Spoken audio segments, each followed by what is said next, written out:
আসসালামু আলাইকুম। অল বাংলা 24 চ্যানেলের পক্ষ থেকে আন্তরিক শুভেচ্ছা অভিনন্দন। তো দর্শক বন্ধুরা, এখানে কিন্তু বেডে বাচ্চা পাখি হইতেছে।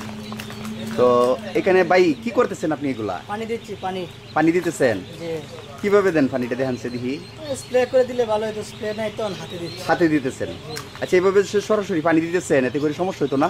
না ভাই, প্রতিদিন তো কারণ বেশি তাপমাত্রা বেড়ে যাচ্ছে। ও, প্রচুর তাপমাত্রা হয়ে গেছে। জি, এই যে বাচ্চা দেখা যায় বাহির হইতেছে। জি। তো স্প্রে মেশিনটা আনিয়ে লইলে তো মনে হয় যে ভালোই লয়। এই মেশিনটা এখন নাই তো, আমি এখন এই মুহূর্তে নাই, কিন্তু তাপ বাড়িয়ে গেছে, পানিটা না দিলেই না হইতেছে, এই জন্য দিতেছেন এভাবে। জি, জি। আহ,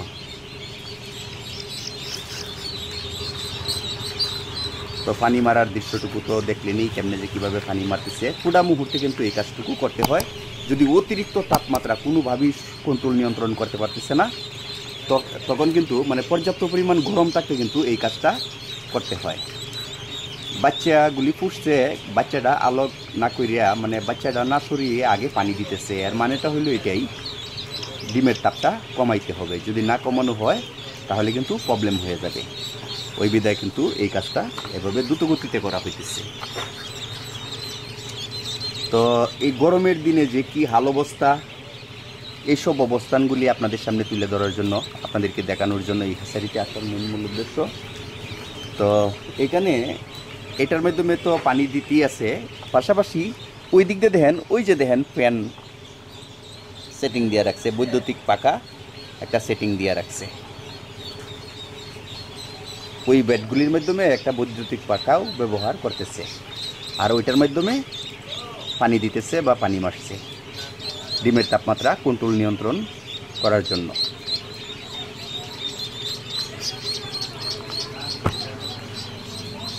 তো ভাই, এডির বয়স কত ভাই? এডির বয়স 20 দিন। ও, তো মাটির মাধ্যমে পানি দেন কেন? পানিটা দিয়ে দিলাম extra বালুটা আছে। ও, বালুটা একটু চাপে থাকার জন্য। জি, জি।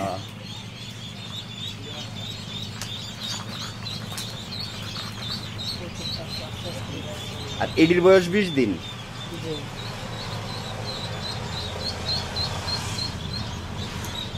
তো দর্শক বন্ধুরা, এই ডিমগুলির বয়স 20 দিন।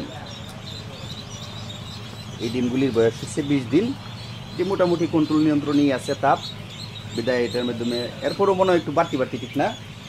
একটু বাড়তি বাড়তি দুপুরবেলা তো একটু বাড়তি বাড়তি থাকবে, এটাই স্বাভাবিক বিষয়। যত চেষ্টাই হোক, একদম নিয়ন্ত্রণ কন্ট্রোলে আনতে পারবে না। যেহেতু অতিরিক্ত ডিম, এই হিসাবে কিন্তু একটু বাড়তি বাড়তি সর্বক্ষণই থাকবে। এতে করে কি হবে জানেন? 28 দিনে ফুটার কথা 27 দিনে ফুটে যাবে, একদিন আগায়া ফুটে যাইব। অর্থাৎ মানে 5-6 ঘন্টা হইলেও একটু আগায়া ফুটবে। তার কারণ এটাই, ওই যে একটু বাড়তি বাড়তি তাপ, ওই বিদায়।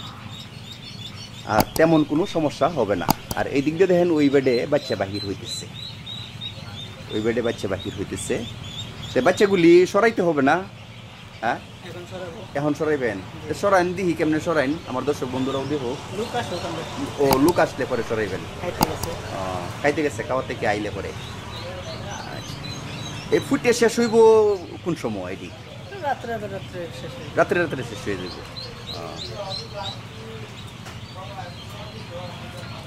এখানে ডিম কতগুলি? ওইখানে ওইখানে ওইখানে 14,000 ডিম আছে। 14,000 ডিম, মানে সবই আজকে ফুটতেছে। এই যে এটা হইলো একটা বেড, দেখেন এটা হইলো একটা বেড, এই বেডে ফুটতেছে।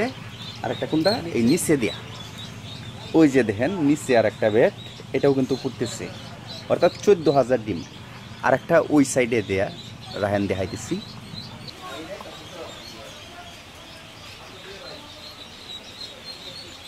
এখানে দেখেন আর একটা বেড,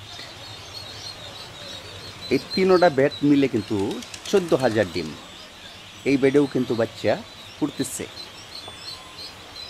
এটা যে কোন জায়গার হ্যাচারিটা, এটা তো আপনাদের কাছে বলি নেই। এই হ্যাচারির ঠিকানাটাও তো আপনাদেরকে দেওয়ার প্রয়োজন। অনেকেরই বাচ্চার প্রয়োজন হয়, বা অনেকেরই অনেক কিছু জানা বোঝার প্রয়োজন থাকে। ওই ক্ষেত্রে তো ঠিকানাটার অবশ্যই প্রয়োজন আছে। এই ক্ষেত্রে আপনাদেরকে ঠিকানাটাও দেওয়া রাখতেছি।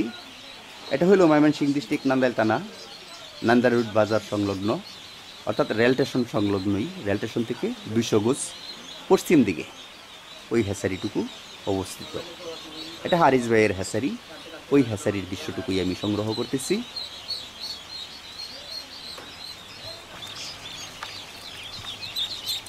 এখানে কিন্তু ফ্যান চলতেছে, বৈদ্যুতিক পাকা চলতেছে, বিদায় বাতাসটা আমার শরীরেও লাগতেছে।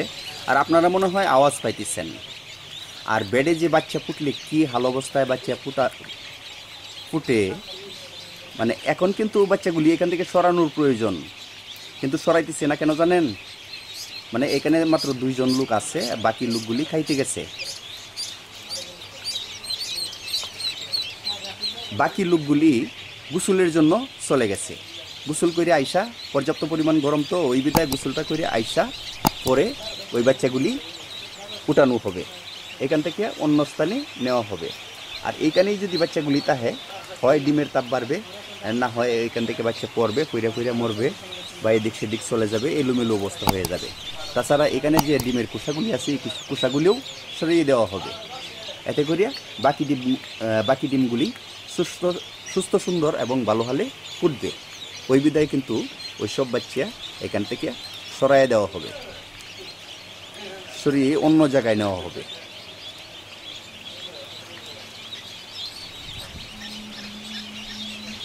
এখানে পর্যাপ্ত পরিমাণ বাচ্চা ফুটে রয়েছে, প্রায় 3/1 অংশ বাচ্চা ফুটে রয়েছে।